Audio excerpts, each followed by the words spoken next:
eyes, look me in the face, tell me that you love me, even if it's fake.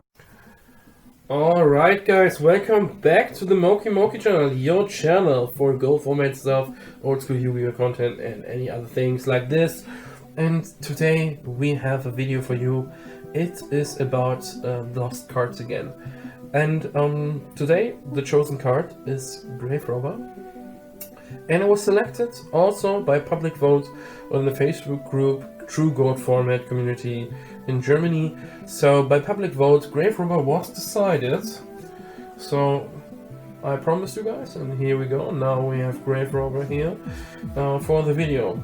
And as people sometimes don't know and may know, I will just talk about it again and read the effect. Of course, this card is in Korean, but basically the effect of Graverobber is that you can select one spell in your opponent's graveyard, and you may add it to your hand, or you can add it to your hand, and you basically pay 2,000 life points if you use it.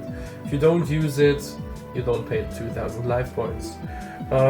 It has a first erratum in Dark Beginning 1, because before it has in its text magic card, and of course controversy with Magic the Gathering and stuff. And also it says the spell cannot be used in the opponent's turn, but of course they changed that as well, because basically you cannot activate a spell from your hand in your opponent's turn.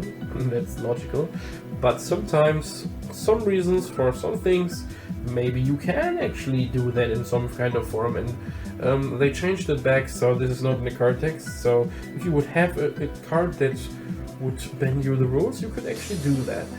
But now let's speak about this stuff, why this card was actually chosen. So Graverobber. Why did people choose Graverobber?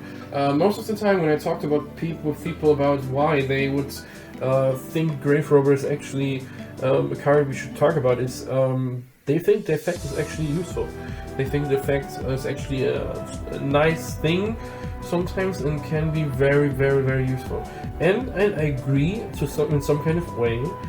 Getting a spell from your opponent's graveyard and just using it is a powerful thing.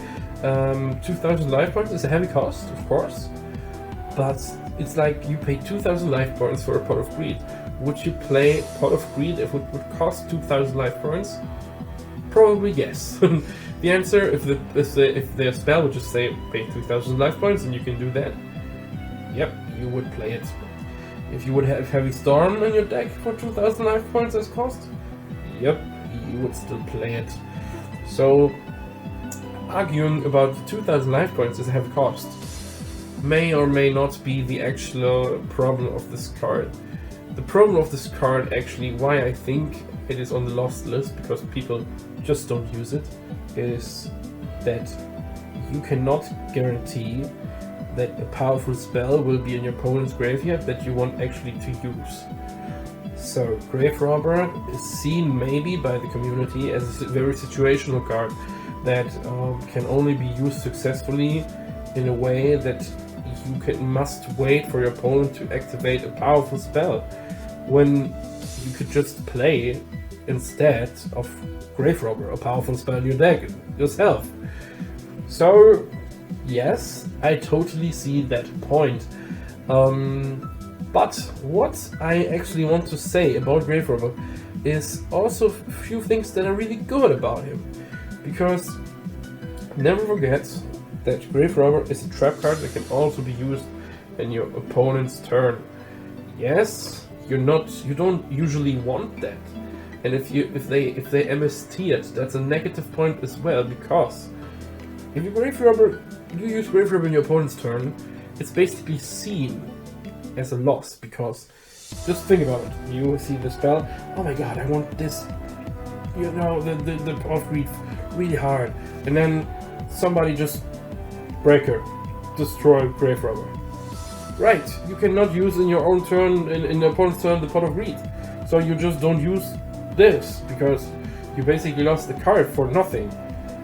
But on the other hand, the other argument of the spectrum is, if your opponent plays something like Magician of Faith, and your opponent is going to use something like D-Mock, and he wants badly this Pot of Greed, this Graceful Charity, this Delinquent Duel, this Snatch Steal to end your game, this Heavy Storm to fuck up your field, you can chain just a Graverobber, and they have to declare target with Magician of Faith and Demok.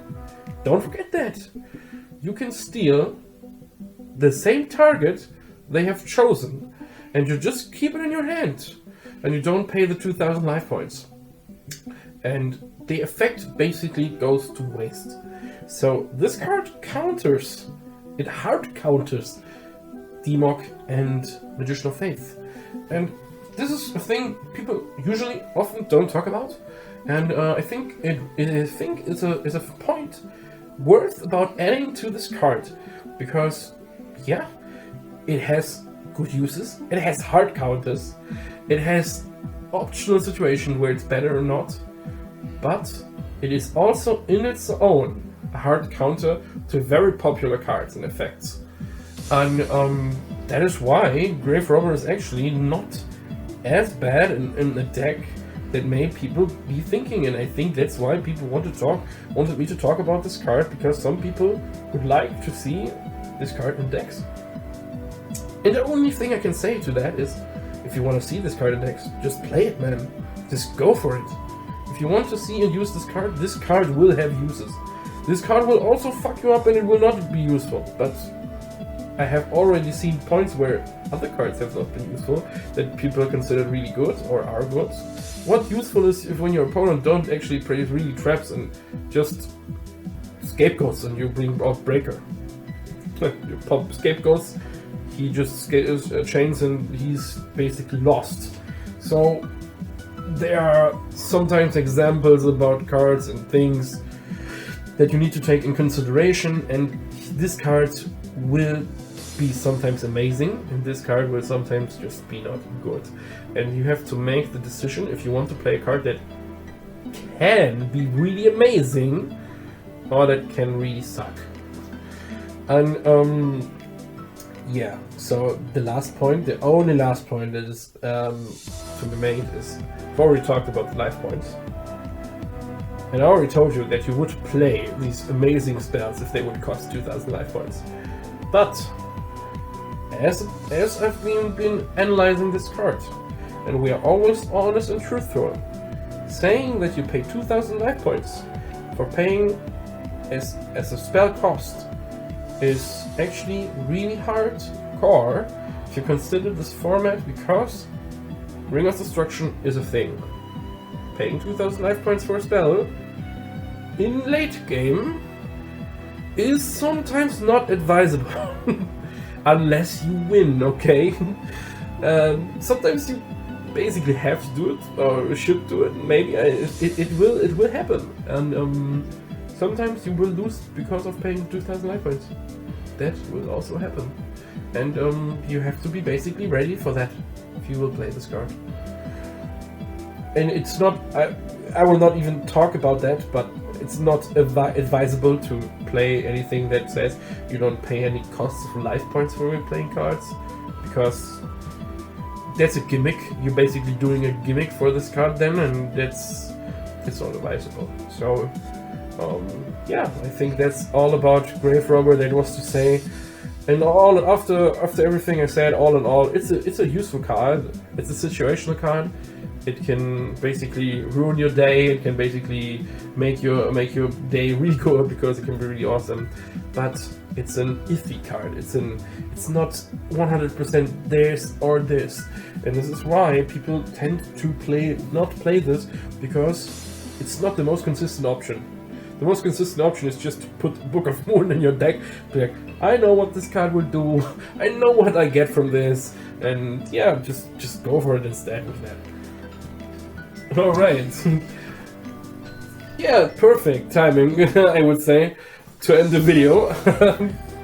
I think I will just leave this in. Yeah, guys, that's it for me. Peace out. I'm done, guys.